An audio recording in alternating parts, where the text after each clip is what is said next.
blocked me on Facebook, and now you're going to die. Social medication, named after our addiction to this so-called social media. But do you know the price you pay for this addiction? Do you know how many hours a day you spend on social media? Do you know what it's doing from generations young to old? If not, follow this documentary to find out what this social medication is.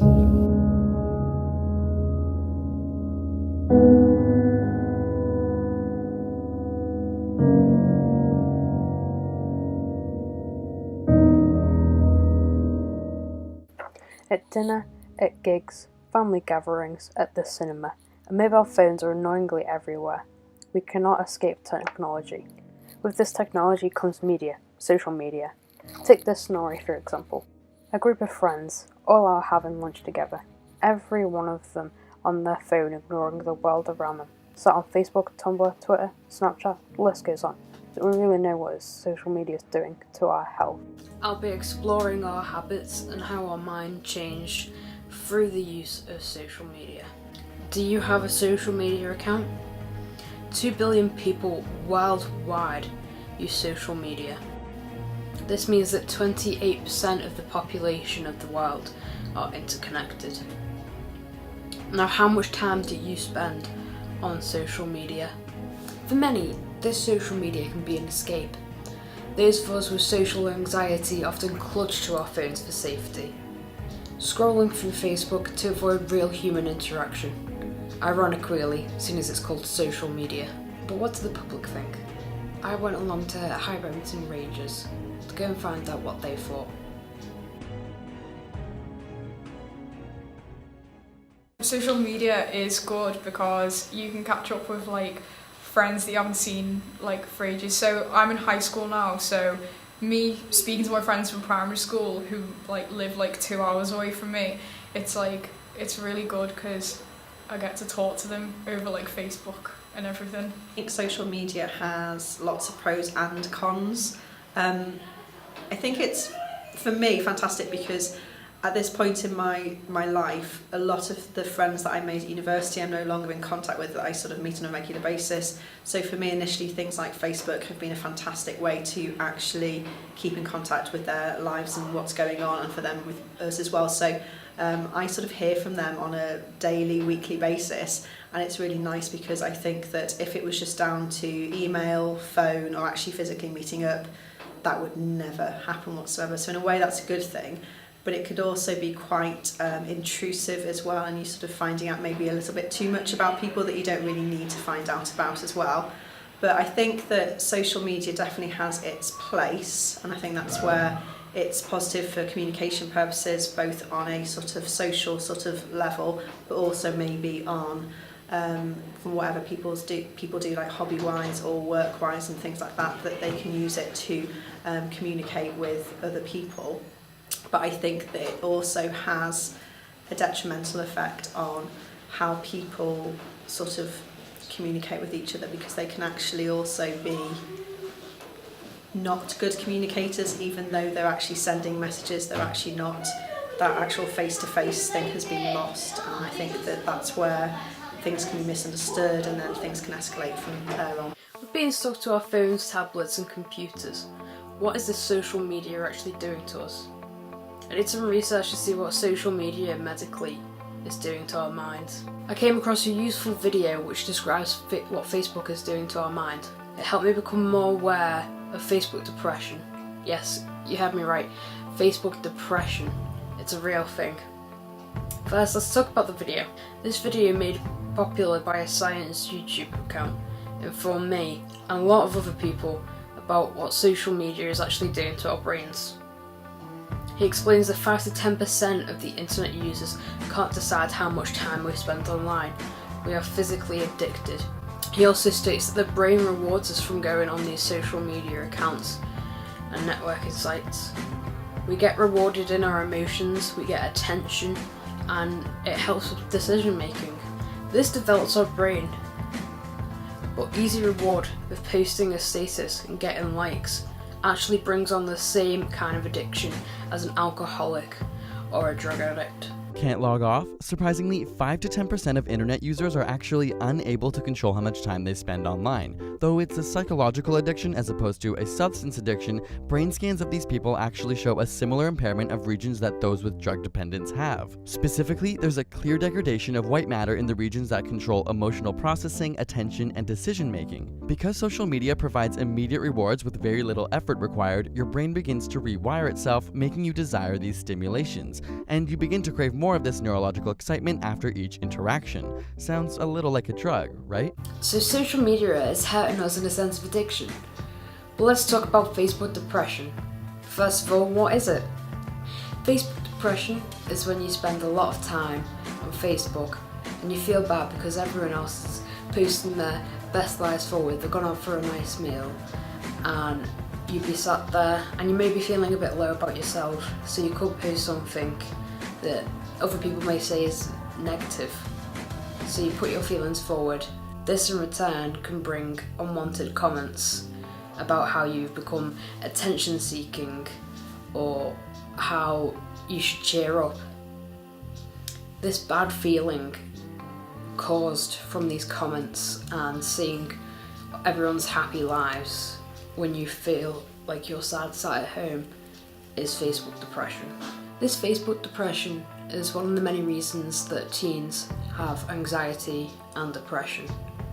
I went along to the Open Door Centre to go find out what they thought.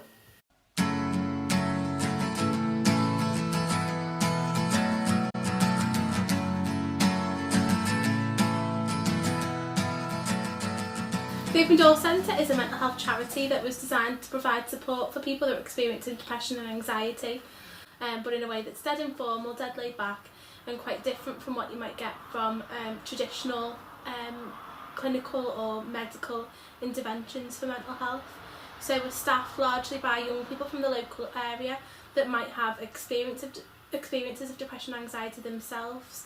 And we do loads of fun activities as well as the therapeutic support that we offer as well. We've got our own festival, we've got our podcast, we do weekly sessions in the centre around arts and music and creative writing, meditation, and we also go out into the community delivering workshops with the idea of raising awareness of mental health. What dangers do you think social media hosts?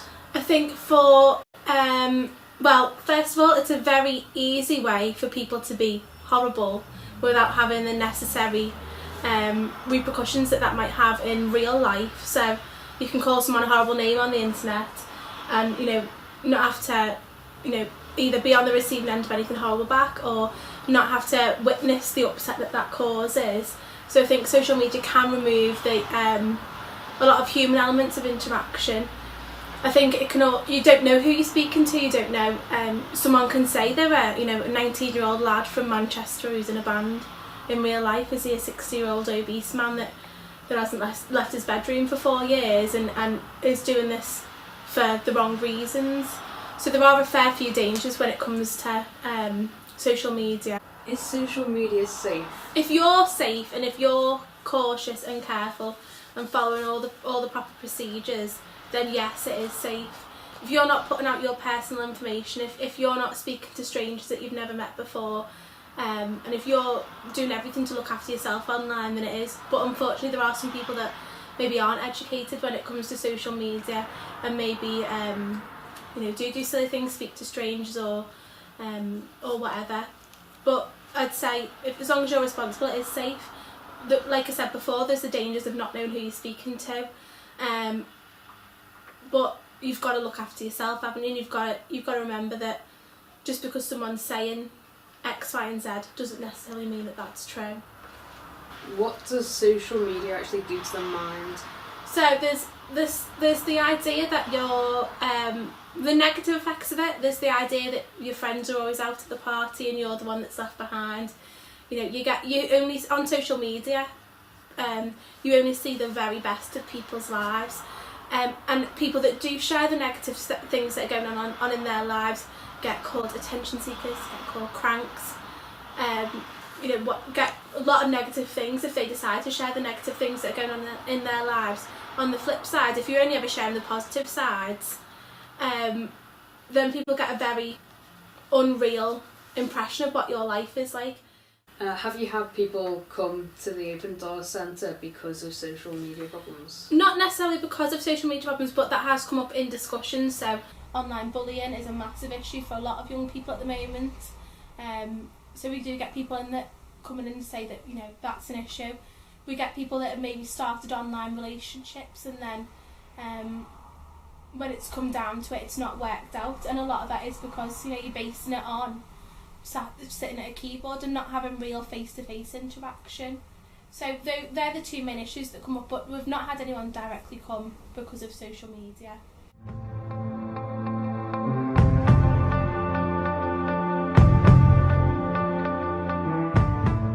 On social media, if you type Facebook into Google, you get 13,430,000,000 results.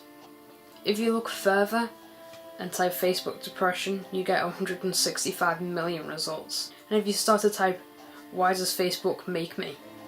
into Google, it'll follow with the most search things. The top searches start with, "Why does Facebook make me depressed?" "Why does Facebook make me anxious?" "Why does Facebook make me feel bad?" And "Why does Facebook make me feel sad?" We live our lives around the social media, adding it to a part of our daily routine, and all it's doing is damaging society and our health.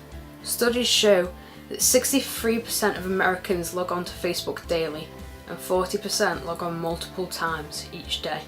Talking about society, is social media actually social? I went to Higher Bennington Rangers to go and find out if they thought social media was actually social. Not as such, but if people spend all their time fiddling around just looking at things and chatting and not talking to people, it's not good for personal relationships.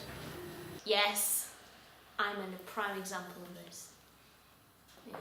Did you care to explain why? I rarely ever go out because I'm on social media all the time. Yeah, in a way, because you could literally spend like 3 hours on Facebook when you could have been going out with your friends and all that, but it can also damage your mental health due to something called Facebook depression. And it's just like, you could go out, you could go meet new people, but instead people are just sat there on their computers, you know, writing new statuses that are like pointless, like eating crisps pop up, and it's just like, why would you want to do that? Seriously, the whole world doesn't need to know that you're eating crisps or what the inside of your kitchen looks like, you know. It's just, I just don't see the point. Advertisements.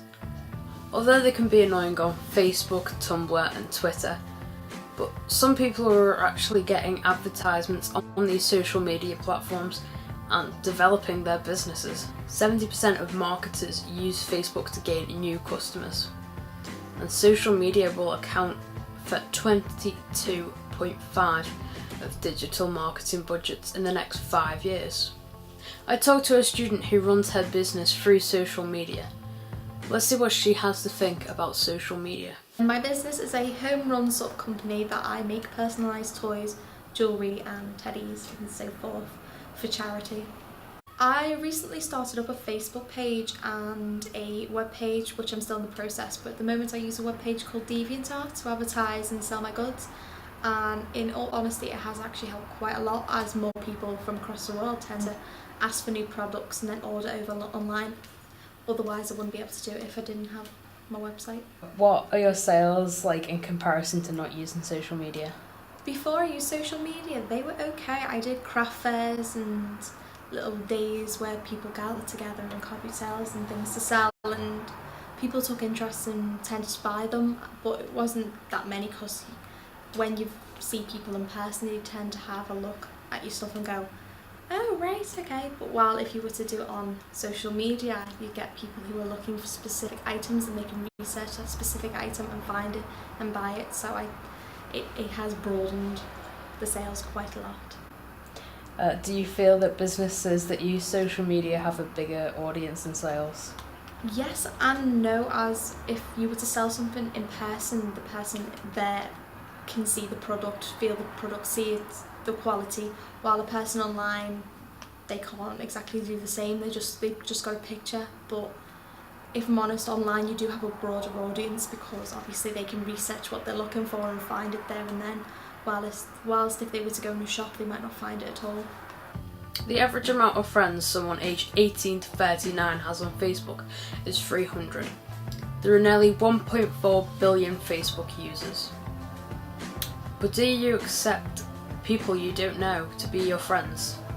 It turns out that most teenagers do, and some of these teenagers are actually meeting these people. Many teenagers who have just got Facebook are often led to grooming. This is when someone builds an emotional connection with a child to gain his or her trust for the purpose of sexual abuse. Since the increase of social media sites, there has been an increase in child grooming. Many teenagers have been told about talking to people they don't know, but still risk their lives to talk to strangers, even going to meet them. I came across an experiment about child abduction through the internet. It shows a YouTuber talking to several girls and posing to be a teenage boy. With their parents' permission, he talks to these girls for several days. Here is the result from the oldest child. This next girl, her name is Jenna. She's 14 years old. We've been talking online over text message and even had a phone conversation. So right now we have the parents of Jenna. Jenna thinks her parents are going out tonight for date night. She thinks my brother is gonna be driving, so she's gonna get in the car, but she doesn't actually know that it's all just me. So I'm gonna text her right now. Did your parents leave yet? Yeah, like 15 minutes ago. Do you think she's gonna go through with this? No way. Absolutely not. I don't even believe it's her. Okay. Probably want to have friends playing around with her. What's your address? All right, is this your house? Yeah. Oh, yeah. Okay, let's go. All right.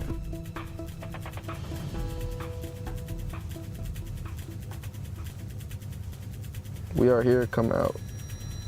You don't think she's coming out? She better not be coming out. Oh, I see a door opening. Yeah, please.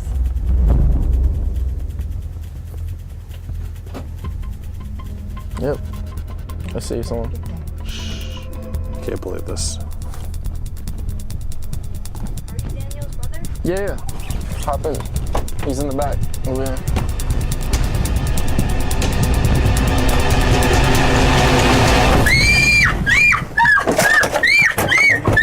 Jenna, stop! It's your mother and father! Jenna, look, turn around. Turn around. Turn around. How could you dare go into a stranger's car? With every social media account, there is pages and pages of terms and conditions. But how many people actually read these terms and conditions? And do we really know what they mean? I decided to go through the whole of Facebook's terms